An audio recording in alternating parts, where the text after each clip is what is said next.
All right, here we are, the final leg of our journey. After 9 deep dives into the attacker's playbook and our defenses, it's time to look ahead. So, what does the future hold for wireless security? Let's jump in. And just to set the stage, this is our 10th and final part of this tutorial.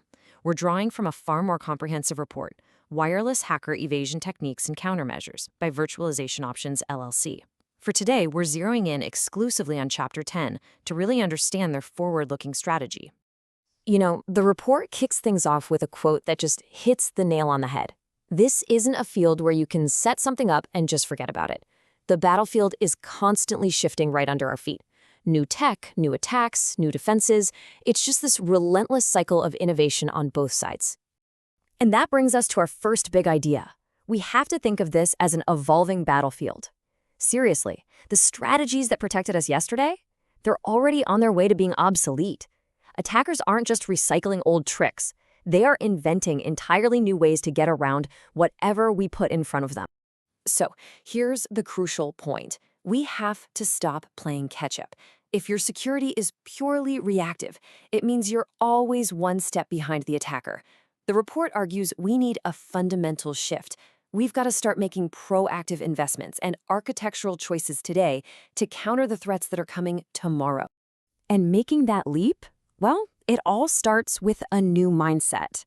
It's about getting out of that constant state of reaction and into one of proactive preparation.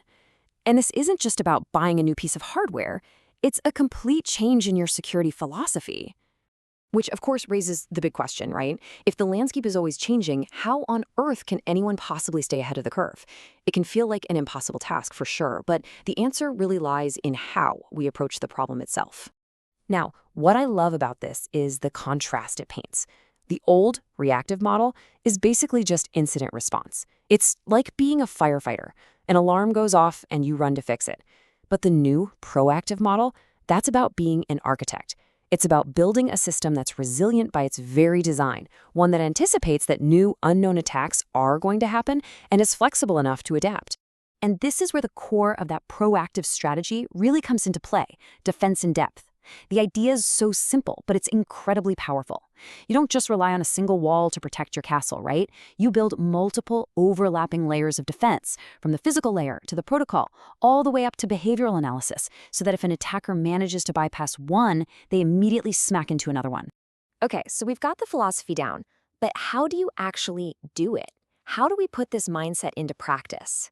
Let's move on to the report's actionable playbook and see how this translates into real-world recommendations for RF engineers and security pros. This breaks it down so well. See, the recommendations aren't just a shopping list for new gadgets. Notice how it covers processes and skills, too. For technology, yeah, it's about deploying a mix of tools, not just relying on one. But for processes, it's about making security a continuous cycle of testing and improving. And this is huge. For skills, it's about investing in your people so they can actually understand the next wave of attacks that are coming. And it really is a cycle. You select the right tech, you build solid processes around it, you develop the skills to use it all effectively, and then, and this is the most important part, you adapt. You learn from new intel, you test your own defenses, and you feed all of that knowledge right back into the start of the cycle. Security is not a project with an end date. So, as we wrap up this entire 10-part journey, what's the one big thing you should walk away with? Well, the report really boils everything down to one core philosophy for securing our wireless future. And here it is. Effective security is not a destination you arrive at. It's not some box you can just check off a list. It is a continuous, never-ending process. It's a journey of constant adaptation, learning, and improvement.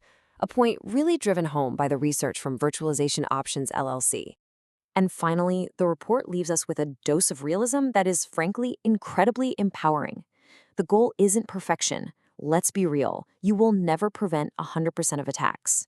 The real goal is resilience.